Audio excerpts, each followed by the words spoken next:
Pendant plus de 1400 ans, la traite suit quasiment les mêmes chemins. Si la route de l'Atlantique a laissé des traces dans l'histoire, le Sahara, lui, a effacé celle des esclaves. 7 millions de personnes y auraient transité sous la conduite de négriers appelés des galabes, des bouviers.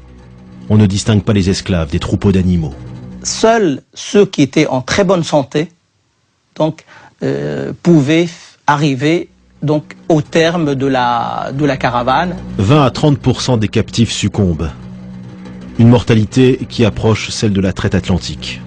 Les survivants arrivent vers les marchés aux esclaves du Caire, de Bagdad, d'Istanbul, de la Mecque ou de Tombouctou. Là, une partie d'entre eux subit une terrible opération, la castration. Ce qui est triste à dire, c'est que les ateliers de castration, c'est que la nature de l'opération elle-même est une opération qui, malheureusement, laisse très peu de chance pour l'enfant châtré. Donc l'espoir de survie de l'enfant sont quand même assez minimes. Les opérations de castration faisaient périr entre 70 et 80%. Ça vous donne une idée du massacre. Ce qui explique le prix très élevé également de l'eunuque sur les marchés.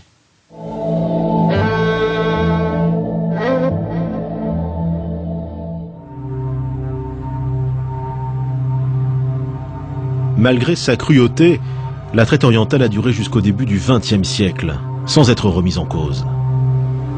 On passe alors des dessins à la photographie. En 1880, des voyageurs anglais découvrent et photographient ces bateaux chargés d'esclaves.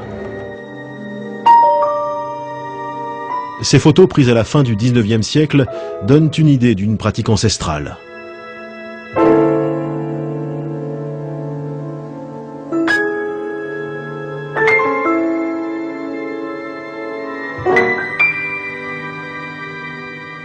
Ce cliché, tout aussi exceptionnel, montre des esclaves au travail, dans une plantation de clous de girofle.